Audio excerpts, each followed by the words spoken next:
Okay, story time. Hello folks, welcome back to some Othercide extras here at Gray Studios, and we are going to be looking at the Almanac, or the Codex of Characters, I should say. And the reason why I'm doing this is because this will give us a lore into basically all the creatures, characters, daughters, etc. So as you can see here, there's gonna be some reading going on, and if you want, you can just pause, skip ahead, etc. I'm gonna try and make this decently quick, but explain a little bit each time as well. Well, it already happened. I cannot say, but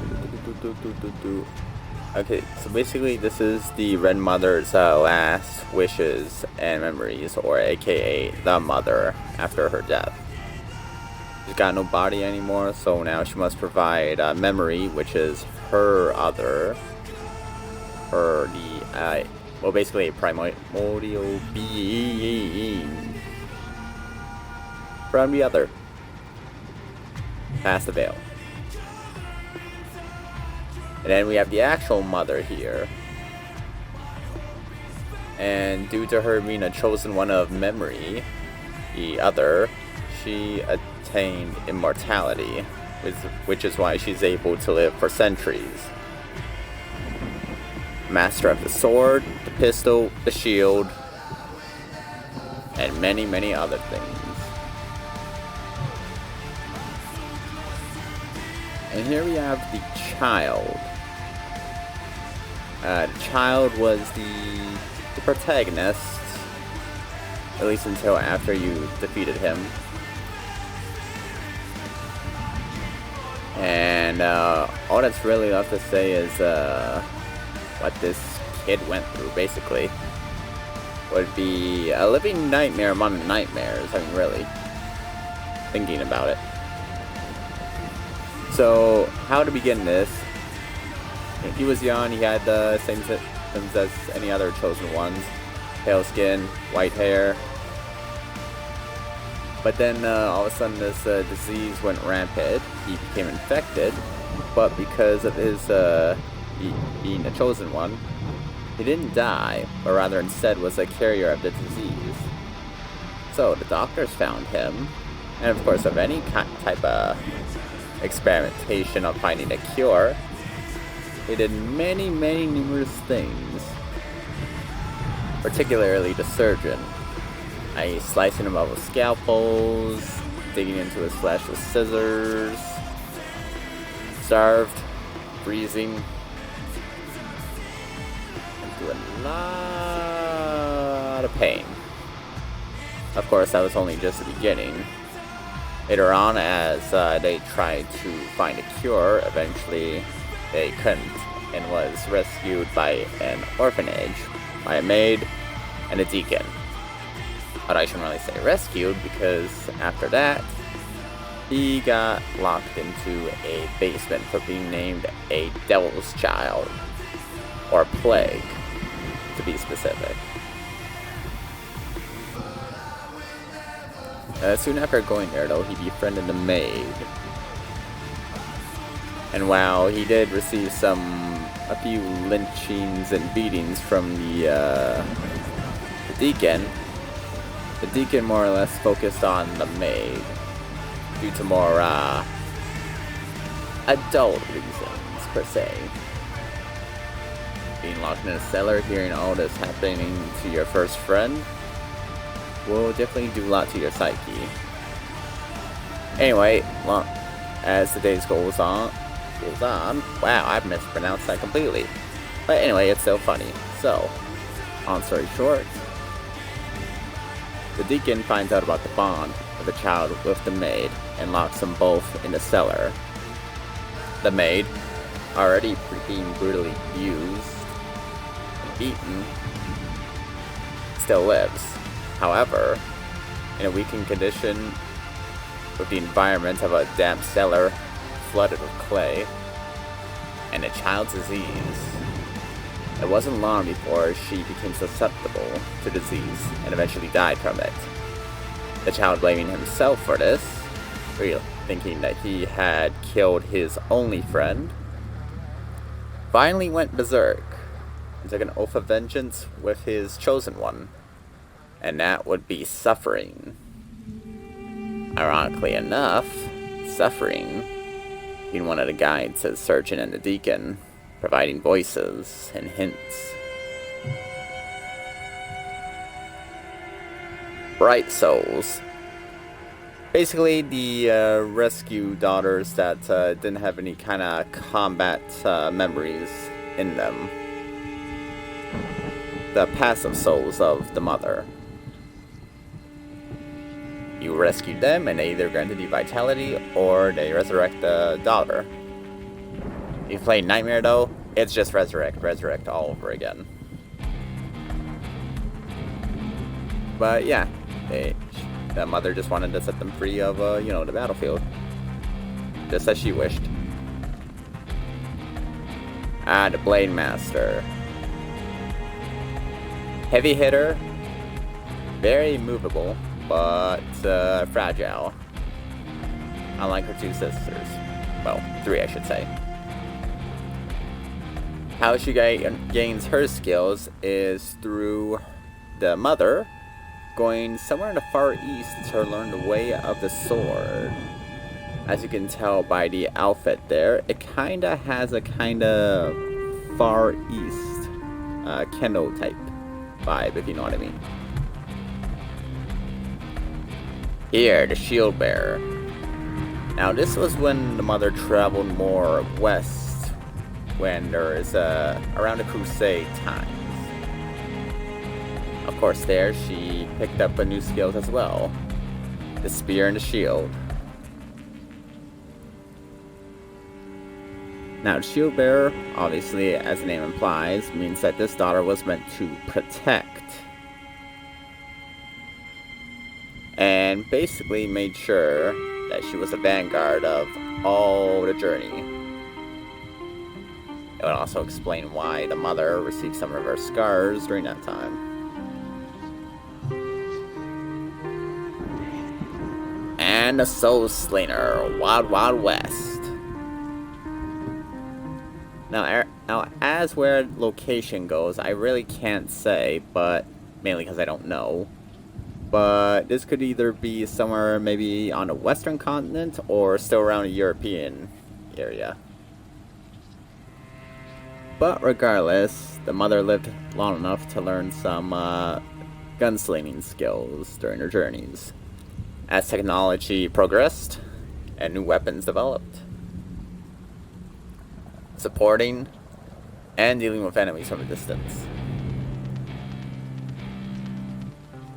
Now the Scythe Dancer is special. The Scythe Dancer was basically a high damage dealing armor eater.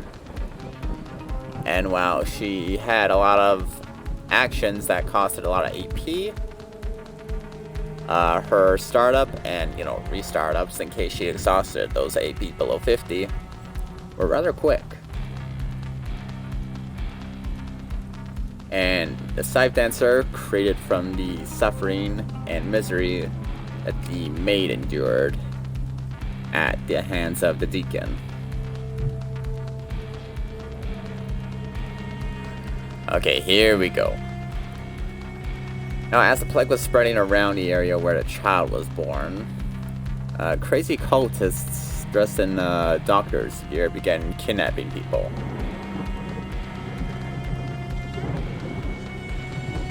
Beatings, scalping, lynchings, etc. They basically went fanatic. Now, this is just your basic run-of-the-mill. Nothing too special. Kind of like a balanced build enemy. Very low tier, very easy to deal with. The Plague Guard. Now, this is the unit that likes to get close and personal to the daughter with the most health points, but he will settle for, a closer daughter if that's not available. That's just his preference. Anyway, these guys like to armor themselves up if they don't have a means of attack, and can be hard to deal with by the soul slingers. The shield bearers, meh, but the blade masters will hack these guys apart.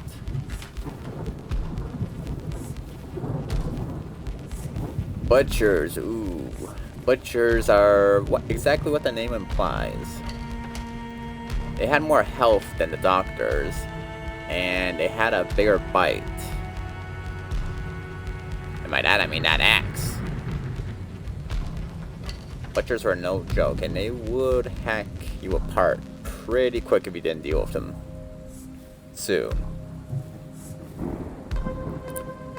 Cursed Therapists, the ranged units.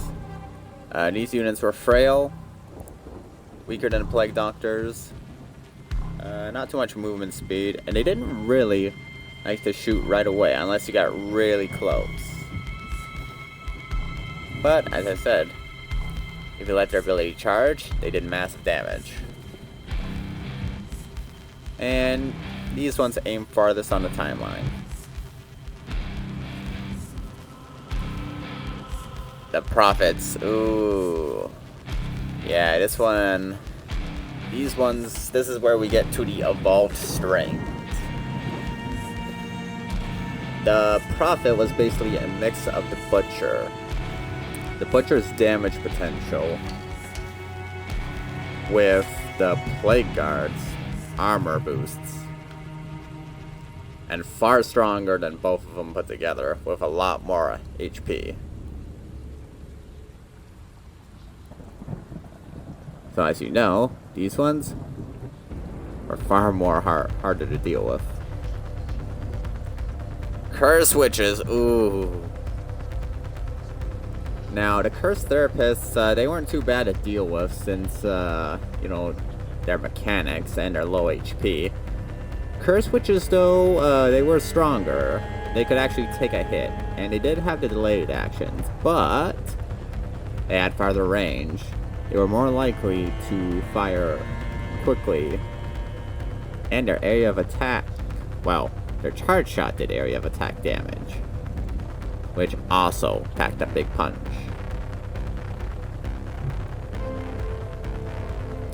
The Caretakers. Now, you only found the Caretakers in a boss fight with the Surgeon. It was apparently the last evolution. And rather than granting themselves armor, they granted armor to the Surgeon. That being said, though, the armor they granted was a lot. 500. Which is actually a lot. Unless you got a Scythe Dancer, that is a tough goal to deal with. Scavengers. Okay, Okay, this is the part of where we start to get into the, less on the cultist side and more on the creatures. Or the clay monsters, particularly.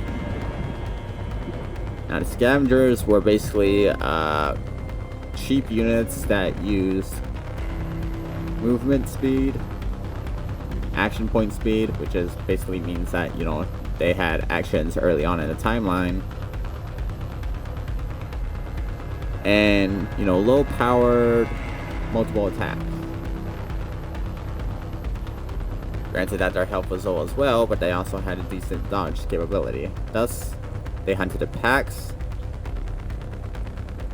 and used their numbers to their advantage. These ones were actually a lot more brutal and dangerous than the other doctors that you could deal with because of their movement speed and how quick they could attack. If you're on Nightmare difficulty, then every little chunk, every little hit is a massive step forward. So that's why these guys were a hassle to deal with. Oh, and a Ravager, okay, this is, yeah, the evolved strain. Same deal. Increased movement speed though. It acted sooner, and the damage was real. 5 times the amount of damage of what the Scavenger could pull off. I mean, look at the claws. I don't know if you can see it, but those claws, tiny. Those claws are as long as that thing's body. Anyway, they also had a revenge attack of where when the daughter was attacked by a different creature, this creature would use a revenge attack, which is basically a reaction. Oh my god, I lost so many daughters this way. Because even then, they still attacked in numbers. And unlike the scavenger, these things could take a hit. Or two. Hunters. Basically opposites of the scavengers. They didn't really appear in packs. Unless you got into like the late tiers of, you know, recollences. I don't know if I'm pronouncing that right, but Anyway, late game. They got into packs. But the hunters, while they had very low action speed after their turn ended, once they were summoned to the battlefield and they got their second turn in, then it was just a hop, skip, and a stroll, and then a pounce leap to deal damage to the daughters. Afterwards, the area of effect would be used, and that's when the hunters started getting really dangerous. As soon as one popped up, it became a priority target. The Reapers. Yep. Alright, same deal with the Scavengers. Tougher. Faster.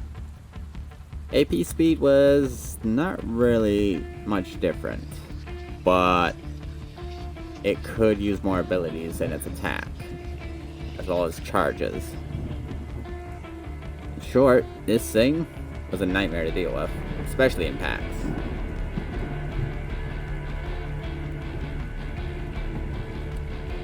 Larvaes. Okay, the lore behind the larvaes is that the larvaes were created and manifested due to them actually being buried in the child's flesh.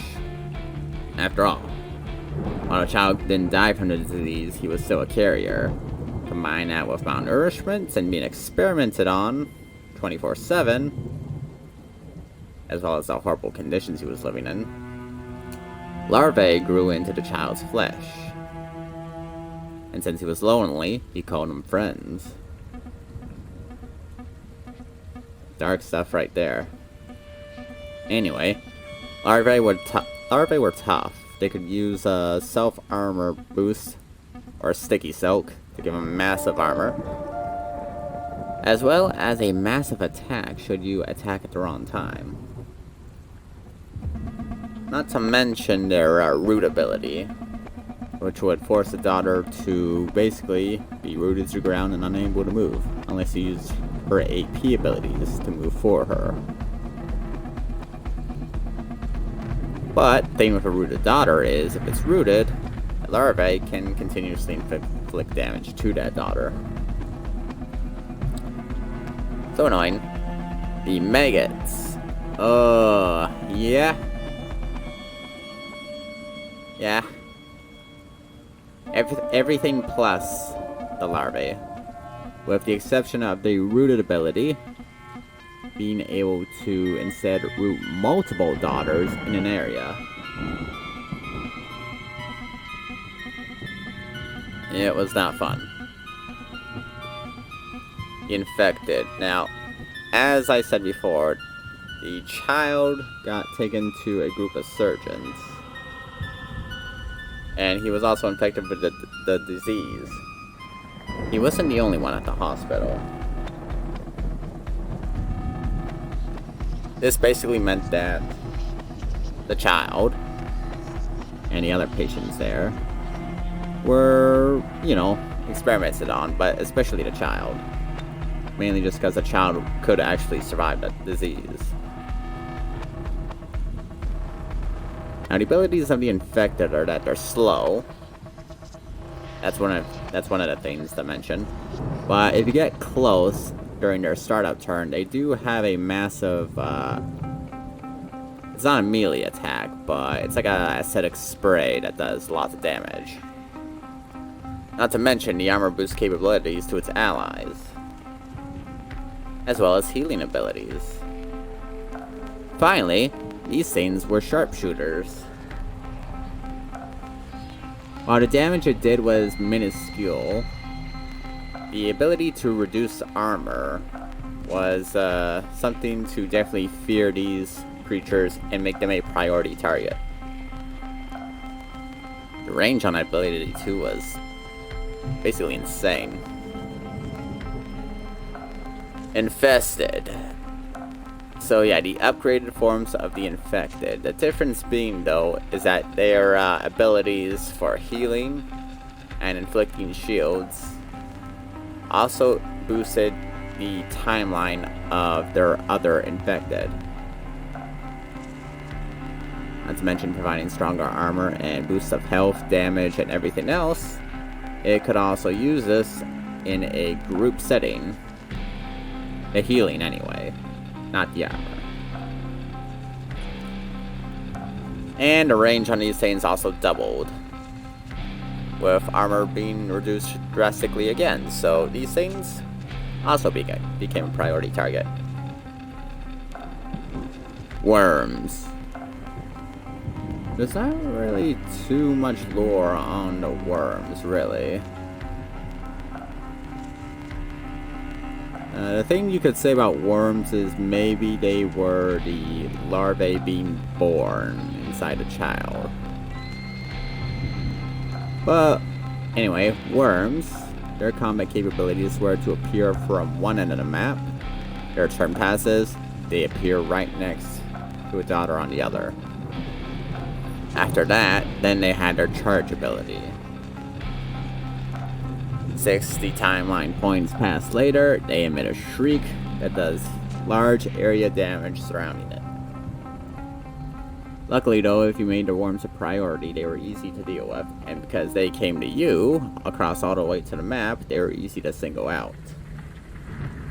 But if you didn't make them a priority, you were gonna have a lot of trouble. Trouble problems, yeah.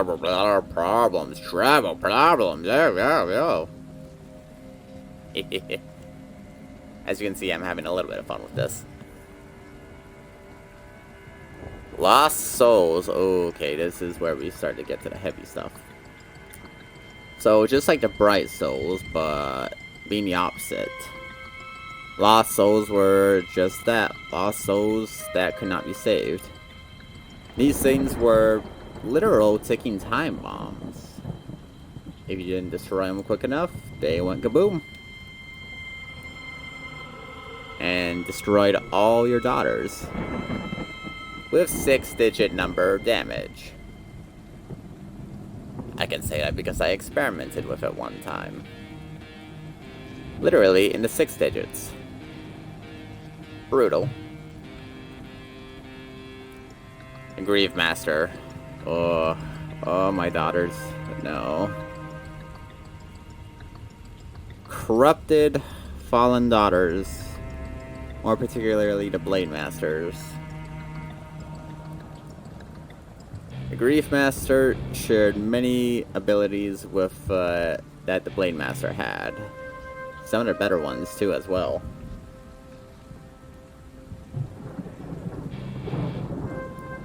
Guilt Bearers. Okay, Guilt Bearers were the shield units, or the fallen shield bearers. Their ability to stack armor on themselves made them around 1300, and that basically made them impossible to deal with physical damage. And even Scythe Dancers would have trouble because they're not going to be able to get through all that armor, not in time. Not to mention that 3-prong attack was devastating enough. Grief Master did a lot of damage, but if you could dodge a Grief Master attack, you dodged it. It's hard to dodge a Guilt Bearer attack when you get stabbed 3 times with a spear. Pain Slingers, ooh. Okay, definitely the more difficult than the 2. Due to the range and movement ability of the Pain Slingers meant that half the time you weren't going to be able to deal with them and not get unscathed. Using the abilities of doing the timeline boosts to her allies, especially across the map, because the range on these ones were insane. Not to mention the potential area of effect damage that they did as they besieged bullets in an area. If I forget the name, but if you saw in my videos on any other times of the daughter's level 15 daughter skill sets, their ultimates, yeah, you know the one I'm talking about. That thing was brutal. Hate dancers. Now, it's exactly as the Scythe dancers. Hate dancers will steal armor. They can use the reaping technique to move while at the same time doing area damage around them, to doing area damage around other daughters. And they got the scythes to cut them up as well as the deadly dance. Spinning a blade round. The Hope Breaker was the epitome of all four of them, actually. She could use the scythe to do the dance, to do the deadly dance. She could armor herself up to take a hit. She could use guns to deal damage from a distance, it did area damage, as well as reactions, in case any daughters try to pull an attack. And the swords, all in all, this unit was the toughest unit to ever fight. That wasn't a boss. But these were basically mini bosses. Oh, my daughters.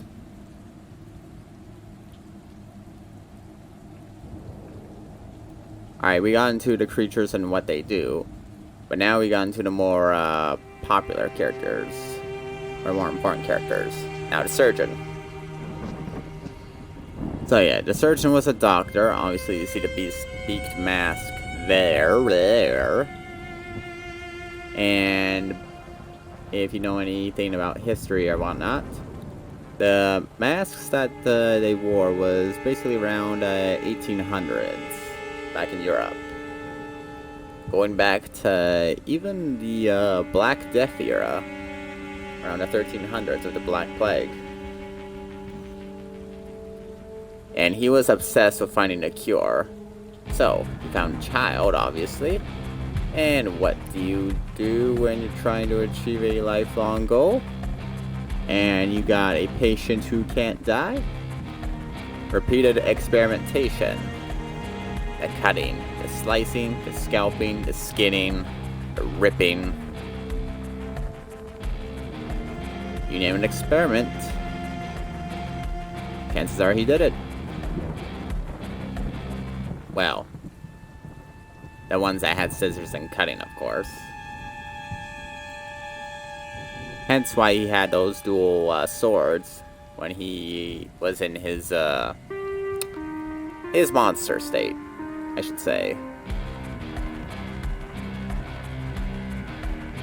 So, with his caretakers healing him and providing armor, he would basically be invincible, considering he was the first boss, and with the current daughter's levels. If you took maybe a level 10, 15 daughter to him solo, like I did one time, then it was possible to beat him that way. Especially if you had a Scythe Dancer. But all said and done though, once those caretakers were gone, they were gone for good. He wouldn't summon anymore, but then he became more aggressive.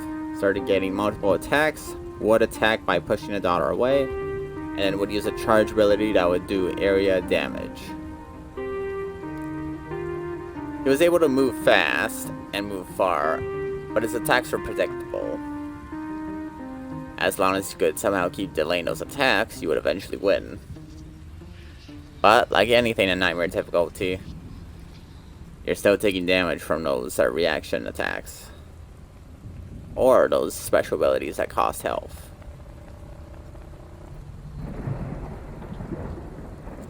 The Deacon,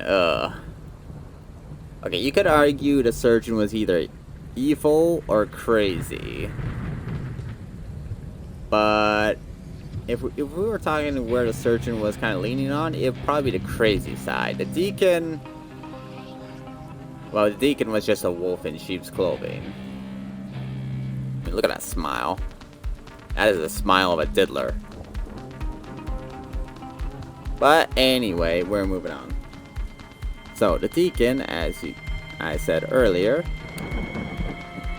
the child was rescued from the surgeons because, well, they couldn't find a cure, obviously. So, he went to an orphanage because his parents died from the disease. And the deacon, leading the orphanage, took them in. He had a maid. And as you know, the deacon loved to do all sorts of horrible things to the children. And the maid. And the other bodies that were locked in the basement that he had. Basically, this guy was a butcher of everybody. And he enjoyed it. Even admitting that he never really believed in any god. Now, anyway, long story short, the deacon was evil. And the child, having to go through these pains and tortures, was, went through the same problems as any other children did. Aside from maybe the really bad stuff, because, you know, he still had that disease. So he had to get treated with some extra care. Luckily it worked for him that time though, but not so much later on, as the deacon decided to lock him in a cellar, kind of like a quarantine. From there, he was in a cellar that was basically halfway flooded, walls made of clay, cold, damp, 24/7 all the time, not even a blanket to keep warm. The maid, however, that the child befriended, was basically his shining ray of hope. Humming musical tunes outside of a cellar that eased his mind, providing food through the bars, talking of a way to dream and escape.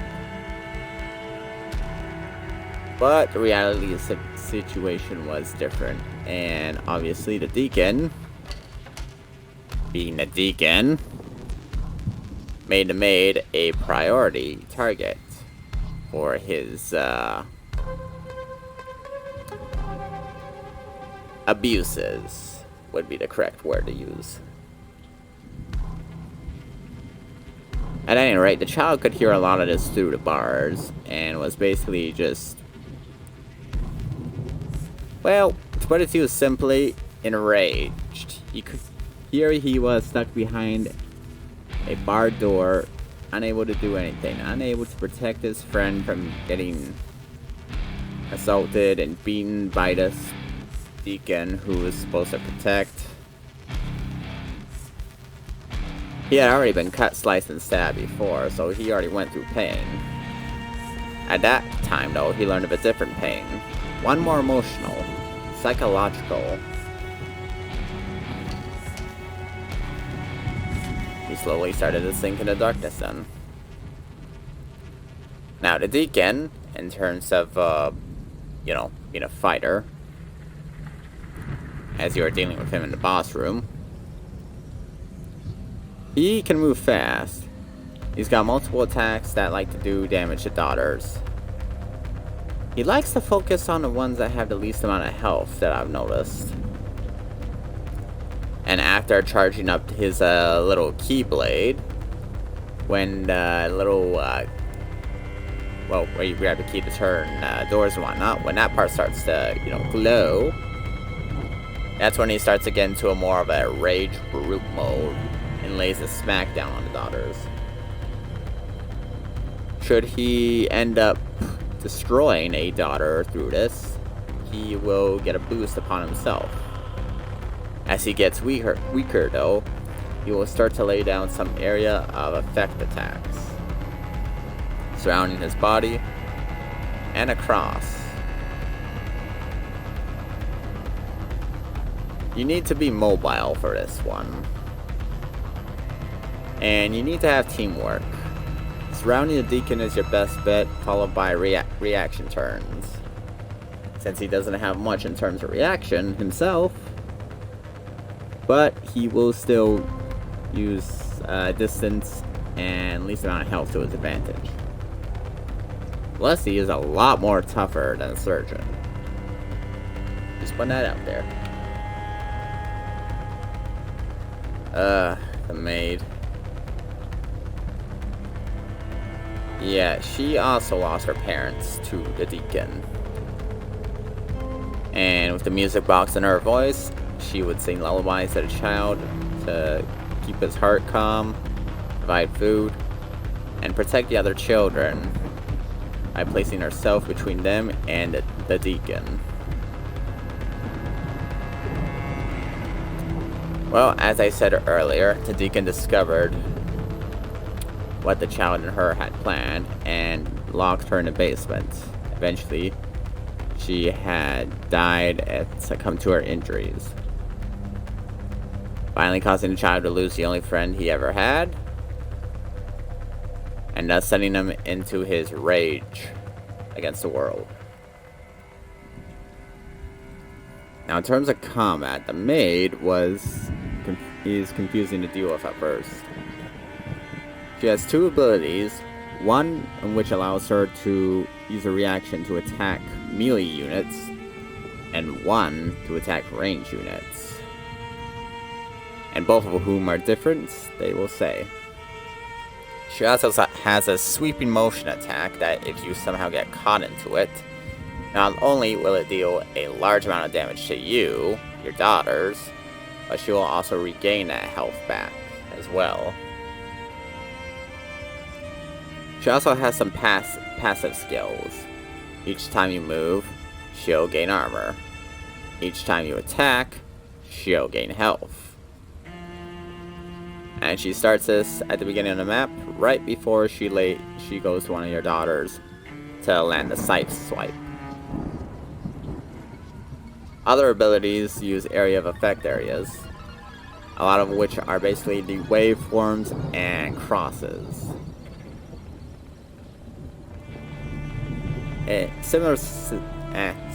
Similar battle strategy to the Deacon. Surround, but make sure you have enough AP that you'll be able to move away from the surrounding attacks, and make sure to stay at above 50, because movement here is much more needed. It is much more important, so you do not get caught in the area of effect areas.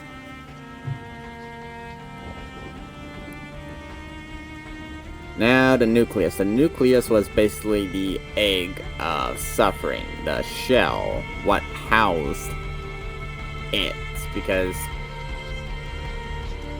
the other is a primordial being. It doesn't really have that kind of thing going on. But yeah, long story short, it was the shell of suffering, and what the child was safeguarding, at least until suffering hatched. Now, suffering was basically the child's other, and how suffering grew to the point of where almost shattering the veil and creating the dark corner into the world was basically having the child suffer. From there, he gained strength, and when the child's friend the maid died, it was only then that the child's powers and abilities began to unlock, and thus creatures from the outer dark, or the other realm, started pouring in. They started appearing, attacking people. Reality began to crumble. And thus the chain reaction was set, and suffering only got stronger from there.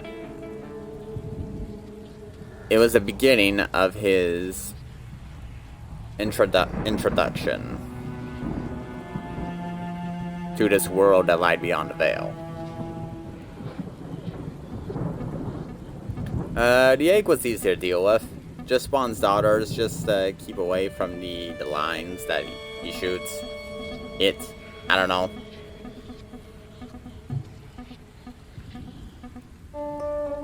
He's got a voice. But now we have the main protagonist, the boss of bosses in this game, Suffering. And as it says there, he is a god incarnate. I honestly cannot disagree with that at all. Not at all. Max tier daughter, several traits, max level, with the perks of having a level 15 daughter sacrificed to each one. Can still rip the team in half. So much so that this is the only mission that you'll ever use 5 daughters against. You know, aside from the maid, but that's only because of the introduction of the scythe dancer. So other than the scythe dancer, 5-on-1 enemy, this is the only one. Now, there's no way to basically get around Suffering. Most of his abilities, you can't react to. A lot of his abilities do area of effect damage, and the longer he's alive, the worse it gets. Especially when he uses a kind of like a death clock kind of thing going on. And what I mean by that is he'll mark her daughter, a certain amount of AP or timeline will pass, and regardless of how much health that daughter has, that daughter will drop dead the moment it's time. Basically, it's automatic kill, which is very, very OP.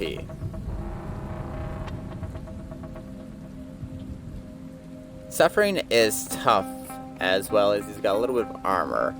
You also can't reduce the timeline of him starting, not to mention, he's got a very quick set of timeline itself, so he'll be able to use multiple abilities in multiple turns before your daughter's turn even starts. Not to mention the high damage, the area of effect damage, and the automatic kills make him, without a doubt, a boss among bosses. In most games, they create like that extra boss that's tougher than, you know, the main campaign boss, just because, you know, it's fun. You don't need one for Othercide. Suffering already provided that role as both the campaign boss and that boss of bosses. Now, as it says there, Suffering was a primordial creature, one of the oldest and most powerful of the others, and was the closest to shattering the veil. Or at least was, but then he got destroyed by the surviving daughters. In his dying words, Suffering uttered that he didn't want anything. No love, no compassion, just to simply exist. Because the others are named as what they are. Memory is memory for having a perfect memory, and suffering is suffering for causing people, creatures, etc. to suffer. Basically, make a person feel suffering, suffering gets stronger. And suffering will make that person suffer to get stronger. Thus, they are suffering. It is suffering. Again, I don't know how to refer to suffering, because suffering is a primordial being from another world. We're moving on from this topic. Alright, so now we have the last character here, the child. Now the child launches multiple area of attacks, but he has no melee attacks itself. Nothing to really quick respond to. Now I know I'm going by combat first, but just hear me out. Your best way to deal with the child is to use daughters that have the ability to use AP to their advantage to attack and move at the same time. And with that, it also helps if you can somehow also move the position of the child, because the area of effects of the child are indeed dangerous to have, but if you can avoid them, it's one of the easiest bosses to fight in the game.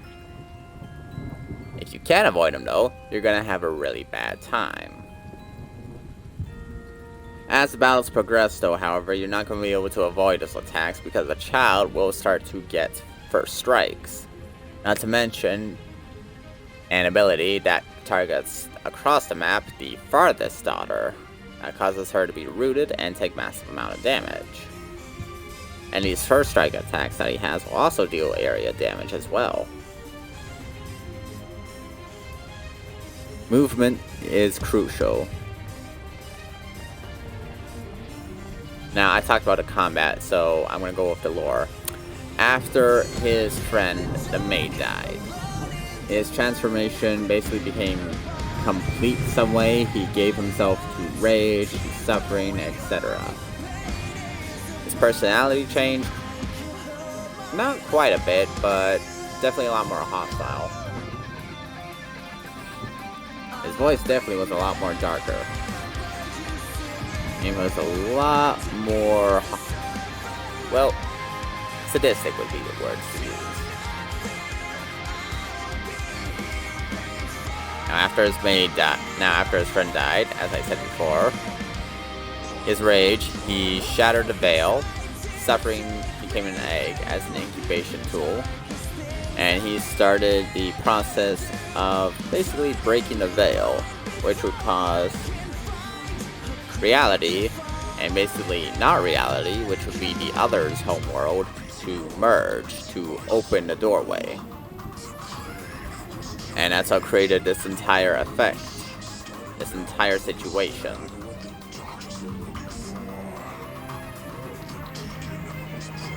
Suffering was his other, but the child then proceeded to continue with the process of, destroying the humans, building up his forces, and cracking open the veil. The mother came eventually, but unfortunately the mother was already in a weakened state due to fighting so many of these creatures. She never fought so many before, and, well, they had the numbers. The mother and her, not her church, not a cult, her organization, I should say. Because I can't remember the name, because it's been a while since I played Othercide. But they began to fight the child, and eventually the numbers started to dwindle. And the mother became tired, injured, until eventually the child unleashed a scream, basically turning the mother into literal pieces. I'm just gonna come out and say it, literal pieces. And all in all, he destroyed the city. Was not enough though. Still consumed with rage after his harsh upbringing and losing his best friend, the child still sought the destruction of the world by bringing suffering into it.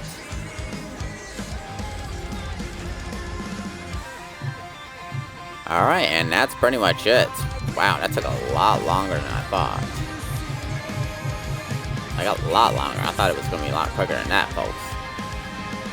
So, yeah. Hopefully you enjoyed this character lore here. Hopefully you somehow put up with my explanation of things. It's a little bit shoddy. I'm not gonna lie there. I do need to improve on my vocabulary, but anyway, yeah.